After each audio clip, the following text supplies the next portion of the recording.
Bom, a gente vai falar hoje sobre responsabilidade civil, né? O meu tema é responsabilidade do poder público em face do acesso universal à cidade como direito difuso. O grande problema que se impõe, até sempre gosto de começar a palestra com uma frase de um literata, e eu peguei no livro As Cidades e as Serras, Écio de Queiroz escreve que os sentimentos mais genuinamente humanos logo se desumanizam na cidade. Isso eu discordo de pronto, já que as cidades são formadas por conta dos seres humanos. E o que poderia se pautar aí a questão que nós iremos tratar hoje do meio ambiente artificial. O que é esse ambiente artificial? Esse meio ambiente artificial é aquele meio ambiente composto de edificações essas estruturadas pelos seres humanos, né? Então, eu inicio aqui com algumas fotos do meio ambiente artificial, construções formadas por seres humanos. A questão-chave aí da nossa exposição é a responsabilidade civil do poder público. Muito tem se discutido a questão do ciclismo, muito tem se discutido a questão de como o ente público vai estruturar isso perante a sociedade. A pergunta, ao meu ver, mais relevante em relação a isso é se a cidade ela tem ou não o poderio de tributar. Né? Tributar o quê? Né? Qual que é o fato gerador desse tributo? E eu discuti com 3 professores de direito tributário, já que presido a Comissão de Meio Ambiente Tributário, e os 3 me disseram respostas distintas. Ou seja, primeiro, tributar o acesso do ser humano na cidade com um veículo automotor. Primeiro fato gerador, né? O respeito do ser humano pelo outro. Eu vejo isso todo dia, quando eu saio do escritório, cada estagiário, cada advogado que vai à sua respectiva faculdade, vai sozinho no carro, né? As pessoas não se responsabilizam, não fazem, não tem nem esse pensamento. O brasileiro, falta aí cidadania para o brasileiro para pensar em trabalhar em conjunto, em ir junto ao colégio, ir junto à faculdade, ir junto ao trabalho, assim por diante, né? Questão do nosso amigo aqui, que é ciclista, eu também sou ciclista de final de semana, não sou como o senhor, né? Até porque eu moro numa ladeira, seria impossível subir a Ministro Rocha Azevedo todo dia de bicicleta, né? Realmente deveria ser atleta para isso.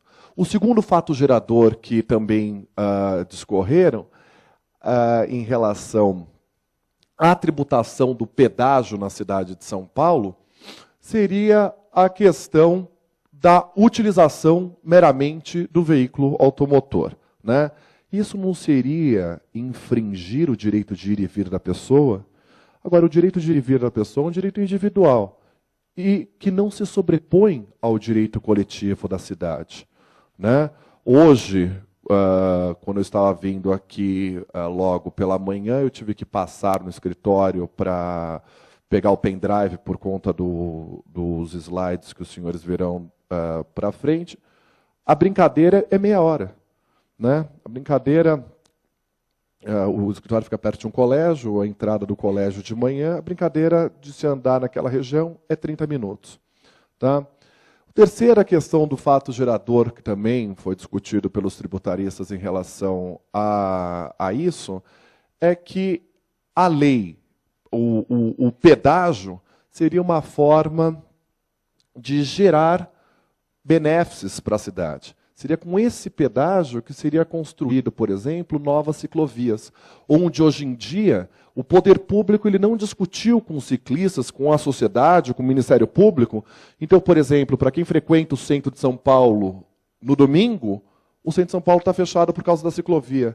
Existe aquela questão, eu tenho esse direito como ser individual ou esse direito ele foi retirado por conta do ciclista. Então existe, inclusive, aquele conflito entre a pessoa que dirige o carro e o ciclista, né?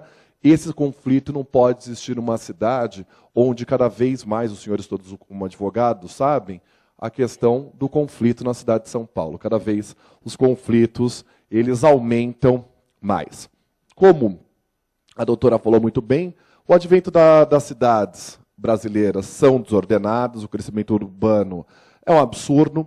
O Brasil passou em 10 anos, nós tivemos um aumento da frota de veículos em São Paulo na ordem de 120%. Tá? Hoje em dia, antigamente, eu até brinco em sala de aula, né? Na década de 90, nós tínhamos, quando eu morava com meus pais, nós tínhamos uma televisão em casa e um carro em casa. E meu pai dividia com a minha mãe, a televisão também cada um dividia. Hoje em dia todo mundo tem a sua televisão no quarto, todo mundo tem 2 celulares e todo mundo tem carro. Óbvio, a sociedade vai sofrer tudo isso. Isso, como diz o professor Fiorillo, isso é meio ambiente, né? É o seu meio ambiente de trabalho, o seu meio ambiente social, é a questão da respeitabilidade, né? Então, por detrás de tudo isso, os senhores devem estar vendo aí as telas, nós temos isso, né? Que eu gosto de chamar isso não como favela, isso são lixões urbanos, onde a própria população, ela vislumbra isso todo dia, mas ela não faz nada, né? Inclusive, a professora Lucila muito bem disse, a questão das favelas, as pessoas saíram das zonas rurais e vieram para as cidades, mas existe aí um outro ponto, né? Ponto de pessoas que querem viver hoje em dia na favela, sim, porque a favela está em zona central. É o que acontece no Rio de Janeiro. Você prefere viver lá em Jacarepaguá, que você demora 3 horas para chegar no centro do Rio, ou você prefere morar no Vidigal, que em 15 minutos você chega no centro do Rio? Ou seja, a questão aí é uma questão de mobilidade, não é uma questão mera e simples de feiura, de lixo e tudo mais. As pessoas, elas admitem viver no lixo, elas aceitam viver no lixo por uma questão de mobilidade. Porque uma cidade, hoje em dia, como toda a capital brasileira, a gente não consegue mais se locomover. Cidade como Brasília, por exemplo, que não é bem uma cidade, mas uma cidade planejada, né, o próprio Distrito Federal, há 3 anos atrás não existia trânsito em Brasília. Quem conhece Brasília sabe que hoje em dia, no plano piloto, você não anda mais. Tá? Bom, o primeiro ponto já foi muito retratado, a questão da função social da propriedade. Vou passar tudo isso e vou direto à questão da responsabilidade. Mas lembrando aí, qual a questão da função, as funções sociais da cidade, né? A professora Lucila retratou muito bem, mas exatamente, para que serve a cidade? Né? Eu nunca esqueço uma vez, fazendo uma ponte, eu fui dar uma palestra em Maringá. E tinha um secretário de Maringá. E Maringá é uma cidade muito bonita, não sei se alguém conhece Maringá. E Maringá é uma cidade que, ele disse, por que Maringá se manteve desse jeito? Porque Maringá é uma cidade planejada. Se você vai para Campos Jordão, por exemplo, em bairros como o Alto do Capivari, por exemplo, é um bairro sem sujeira, sem favela e tudo mais. Por quê? Existe a questão aí da iniciativa privada junto com a iniciativa pública. A gente vive num país que a gente não pode esperar que o governo faça tudo por nós. Essa é a grande questão do brasileiro. Essa é a grande questão de mentalidade, a gente vai ter que mudar isso. Não adianta mais. Eu dou aula, eu chego em sala de aula, o aluno acha que a responsabilidade é minha pelo aprendizado. Eu não tenho obrigação de resultado. O senhor não lê nada em casa, o senhor quer que eu ensine o quê? Eu sou brasileiro, mas eu não pago imposto, mas eu quero alguma contribuição do Estado. Não tem condição.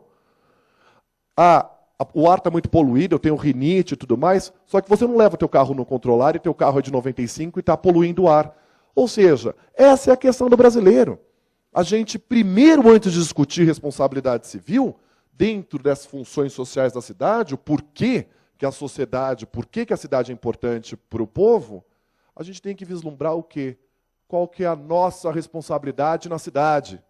A pessoa reclama que o político não faz nada, mas abre a janela do carro, toma Coca-Cola e joga a latinha no chão. É isso que acontece, gente. Todo mundo sabe que acontece isso. Ou seja, a OAB, nesse tipo de palestra, nesse tipo de seminário, o que, ao meu ver, é muito importante, é trazer à sociedade esses pontos primordiais e que esses pontos sejam discutidos primeiro na OAB, trazidos aqui, que os advogados possam disseminar isso na sociedade, para que nós tenhamos uma responsabilidade social maior, onde nós podemos realmente fazer a diferença nessa sociedade, ok? Nós fazemos, eu até trouxe uma imagenzinha bonitinha aqui, é da Índia, tá? De Nova Delhi, tá? Isso daí é Nova Delhi. Eu fui para a Índia agora, em janeiro, fiquei tão impressionado. Se a gente acha que o trânsito de São Paulo é ruim, quem vai para a Índia sabe o que é, né? Isso daqui é ainda uma imagem boa da Índia, tá? Mas, realmente, pela questão da hora, eu vou passar bastante os meus slides. Vamos debater responsabilidade civil. A questão da responsabilidade civil, gente, advém da responsabilidade social. Se todos os brasileiros, eles tiverem em mente o artigo 1º do Código Civil, ou seja, todos são capazes de direitos e deveres na ordem civil, para cada direito meu eu tenho um dever, aí realmente a responsabilidade civil dos entes públicos brasileiros, ao meu ver, é objetiva. O que é a responsabilidade civil objetiva? Responsabilidade civil objetiva é aquela do parágrafo único 927 do Código Civil, aquela onde não se comprova a culpa do agente agressor, não se comprova a culpa, eu não preciso analisar o ato ilícito daquele que gera o dano.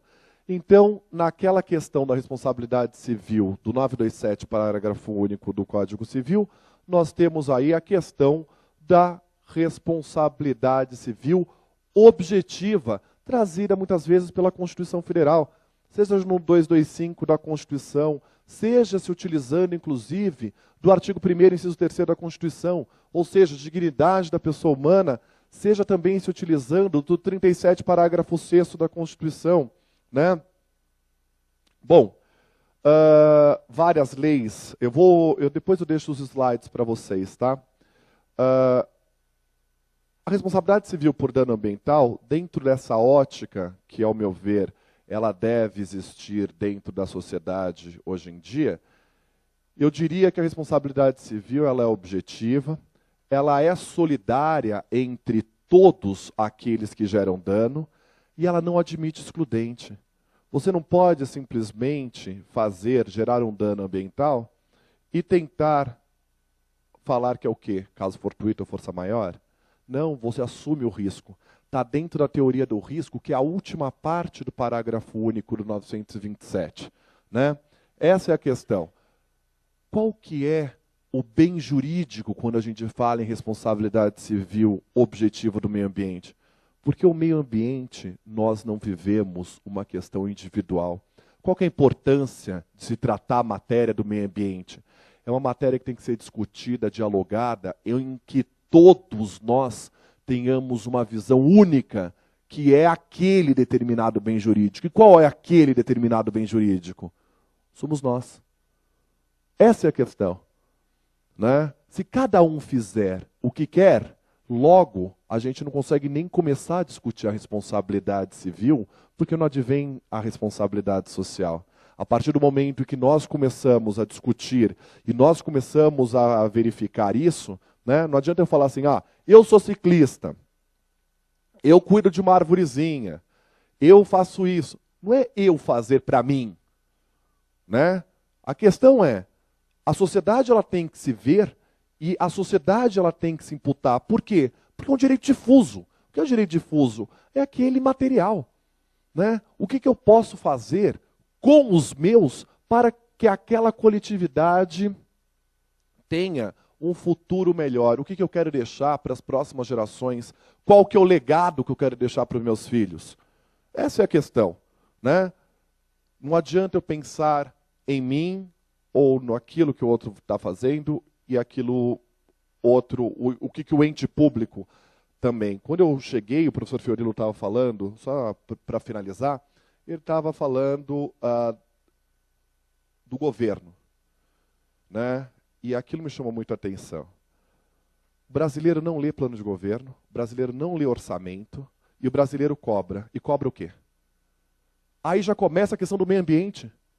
Você quer meio ambiente do quê? Se você não cobra nada, se você não sabe nem o que está sendo discutido na cidade. E outra coisa, um governo termina, não existe continuidade do governo do outro. Ah, não, aquilo que o cara fez, vamos acabar. Agora eu preciso do meu. Preciso colocar minha plaquinha na parede. Isso em nada modifica a nossa vida. Porque 4 anos não é nada. Quantos anos a gente já está tentando despoluir aquele rio Tietê? Cada vez tem mais espuma naquela desgraça, né? Imagina um rio navegável na cidade de São Paulo, que poderia ajudar a todos, inclusive, no trânsito. Não é uma questão meramente de ciclovia, é uma questão de trânsito, de um modo geral, né? Ou seja, a mentalidade nossa tem que mudar. Para se discutir responsabilidade civil do poder público, onde, ao meu ver, a responsabilidade, como eu coloquei para os senhores, ela é objetiva, solidária. E solidária por quê? Porque está lá. Nas leis que tratam do meio ambiente que a responsabilidade será solidária, já que a solidariedade do 265 do Código Civil dispõe que solidariedade só é pautada por força de lei ou contrato, né? E não admite excludentes. E por que eu estou dizendo isso? Né? Para se ter isso, antes disso a gente tem que se ter o quê?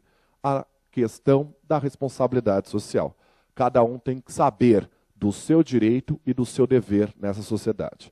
Bom, volto a palavra para o Dr. Juarez e gostaria de agradecer mais uma vez o convite para essa breve palestra. Obrigado.